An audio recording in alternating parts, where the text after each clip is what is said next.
आप सभी को ज्येष्ठ अमावस्या और वट सावित्री व्रत की ढेर सारी शुभकामनाएं। आप सभी का हमारे YouTube चैनल पर हार्दिक स्वागत है। ज्येष्ठ मास में यानी कि जेठ मास में पड़ने वाले व्रतों में वट अमावस्या को, जिसे वट सावित्री व्रत भी कहा जाता है, सबसे शुभ और फलदायी व्रत माना जाता है। इस दिन व्रत रखकर सौभाग्यवती महिलाएं अपने पति की लंबी आयु और सुख समृद्धि की कामना करती हैं। इस दिन सुहागिन महिलाएं व्रत रखकर वट वृक्ष के पास जाकर विधिवत पूजा करती हैं, साथ ही परिक्रमा भी करती हैं। धार्मिक मान्यताओं के अनुसार ऐसा करने से पति के जीवन में आने वाले दुख दूर होते हैं और पति की सुख समृद्धि के साथ साथ आयु भी लंबी होती है। आइए जानते हैं साल 2022 में पड़ने वाले वट सावित्री व्रत की तिथि और शुभ मुहूर्त के साथ साथ बहुत ही आसान पूजा विधि के बारे में भी। हालांकि हमारे देश में बहुत सारी जगह पर ज्येष्ठ मास की पूर्णिमा तिथि को भी वट सावित्री व्रत रखा जाता है। तो आपकी तरफ जिस दिन भी ये व्रत रखा जाता हो, कमेंट बॉक्स में जरूर बताइएगा।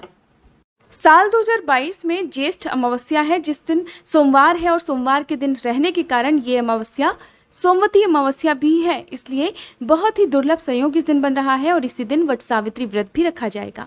वट सावित्री व्रत सुबह से प्रारंभ होकर रात को समाप्त हो जाता है। तो ऐसे में जो लोग भी व्रत रखते हो, उन्हें अपनी जो भी पहले से परंपरा का पालन आप करते आ रहे हैं, नियमों का पालन आप करते आ रहे हैं, उसका ही ध्यान रखना चाहिए। अगर आप पहली बार ये व्रत प्रारंभ करेंगे तो उसकी जानकारी आज की इस वीडियो में आपको मिलने वाली है।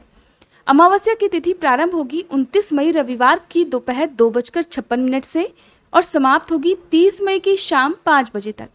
साथ ही इस दिन सूर्योदय का समय रहेगा सुबह 5:45 और सूर्यास्त का समय रहेगा शाम 7:03 पर। सोमवती अमावस्या के दिन राहुकाल का समय भी लगेगा, जिसका समय रहेगा सुबह 8:30 से लेकर 9:30 तक। तो ऐसे में राहुकाल के समय हिंदू धार्मिक मान्यताओं के अनुसार कोई भी शुभ कार्य नहीं किए जाते हैं।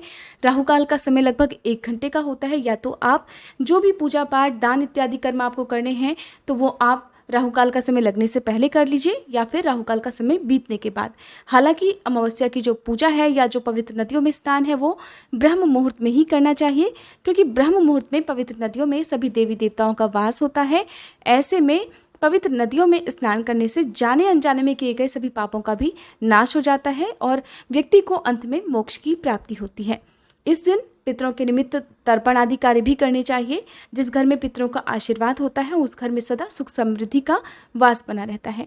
तो जो लोग वट सावित्री व्रत रखेंगे उन्हें सुबह के समय हाथ में जल या पुष्प लेकर व्रत का संकल्प लेना चाहिए। ज्येष्ठ का मास सूर्य देवता को और जल देवता को समर्पित होता है, तो ऐसे में सुबह सूर्य देवता को जल अर्पित करें और बहते जल में आप काले तिल, अक्षत, रोली, कुमकुम और फूल प्रवाहित करें। यदि ऐसा संभव ना हो तो जहाँ पर भी आप पीने का पानी भरकर रखते हैं या जो भी पानी वाली जगह है वहाँ पर आप पूजा कर सकते हैं, दीप जला सकते हैं।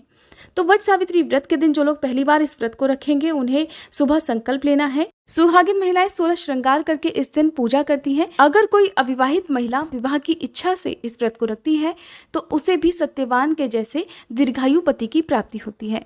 तो आज के दिन सुबह के समय आप वट वृक्ष की पूजा करें। वट वृक्ष की जड़ में मीठा जल अर्पित किया जाता है।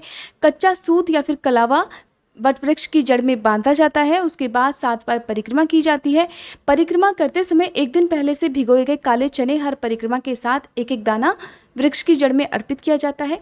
फिर कोई भी फल मिठाई जड़ में अर्पित की जाती है और वट वृक्ष के नीचे बैठकर ही व्रत की कथा पढ़ी या सुनी जाती है। साथ ही बांस के पंखे से पेड़ की जड़ में हवा भी की जाती है। वट वृक्ष की पूजा करने के पीछे मान्यता ये है कि इसी दिन सावित्री ने वट वृक्ष के नीचे बैठकर अपने पति सत्यवान के प्राणों की रक्षा यमराज से की थी और यमराज ने सत्यवान के प्राणों को वापस लौटा दिया था। सुबह की पूजा करने के बाद शाम को भी वट वृक्ष की पूजा की जाती है। वट वृक्ष के नीचे दीपदान किया जाता है। उसके बाद सासू माँ को बायना देकर पति के पैर छूकर ये व्रत खोल लिया जाता है। व्रत खोलते समय आप कोई भी पकवान मीठा बना सकते हैं। पुए वगैरह आज के दिन बनाए जाते हैं या दाल की बड़ियाँ बनाई जाती हैं। तो बहुत सारी जो अलग अलग जगहों की परंपराएं हैं उसके अनुसार पकवान तैयार किए जाते हैं, उन्हीं का भोग लगाया जाता है और फिर व्रत खोल लिया जाता है। अगर आप पहली बार इस व्रत को रखती हैं तो देखिए ये जो व्रत है ये पति की लंबी आयु की कामना से रहता है। तो ऐसे में जिस तरह से आप करवा चौथ का व्रत आजीवन रखती हैं उसी प्रकार से ये व्रत रखा जाता है। ये थी आज की वीडियो। अगर जानकारी पसंद आई हो तो प्लीज़ वीडियो को लाइक जरूर कीजिएगा। आने वाली वीडियोस में आपको वट सावित्री व्रत से जुड़ी हुई और भी अधिक जानकारी प्राप्त होंगी, जैसे कि वट वृक्ष की पूजा किस प्रकार से की जाती है, यदि वट वृक्ष ना हो तो किस प्रकार पूजा करनी चाहिए। इसके लिए आप चाहें तो हमारे चैनल को सब्सक्राइब भी कर सकते हैं।